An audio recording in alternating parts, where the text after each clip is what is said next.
السلام عليكم ورحمة الله وبركاته. داوداش كحران جنرالكيغا دكتورسجيا kusoo dhawaada walaalahayga qaaliga ah. Bismillaahi kariim maanta muuqaalkan ka hadlay wuxuu ku saabsan yahay maxaa looga baahan yahay in ay sameyso hooyada uurka leh. haddii rabraal ka noqdo muuqaalkeena waan gudagalaynaa Ramadaan kariim Ramadaan wanaagsan.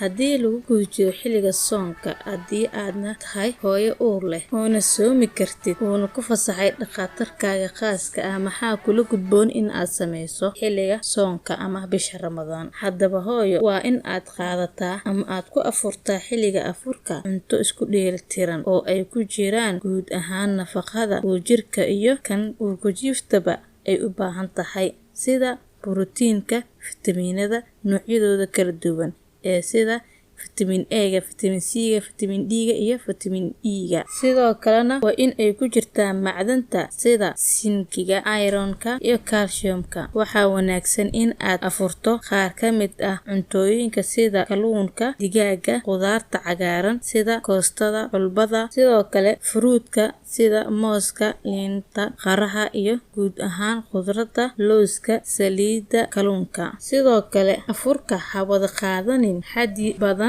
hal mar. waxaa wanaagsan in aad in yar ama xoogaa cunto ah qaadato. in aad qaadato cunto in yar kugu filan aad mar kastaba in yar aad u qaadato ama ha noqon dadka mar walba afka ku haysta. 2 saac kadib 1 saac kadib waa cuni kartaa waana isticmaali kartaa. sidoo kale waxaa sameynaysaa marka aad ka kacdo afurka ama cuntada ha isticmaalin sida sariirta iyo meelaha la isku kala bixiyo. sameey socsocod muddo 30 daqiiqo ah. sidoo kale cab biyo badan. biyaha ama khudaarta laga sameeyay biyaha khudaarta dalka laga sameeyay fruit ama biyo. fadlan hooyada uurka lahay ka fogow meelaha lagu cabo sigaarka, muqaadaraadka oo dhan meelaha lagu cabo muqaadaraadka sida sigaarka iyo shiishada. 2 cuntooyinka sokorta iyo basbaaska ay ku badan yihiin sidoo kale ka fogow. 3 sidoo kale waxaa in aad ka fogaataa cuntooyinka dufanta ay ku badan tahay. 4 ka fogow in ay caloosha maranto ama ay noqoto faaruq. 6 ha seexan meel kale koreysa ama meel aan sinayn. 6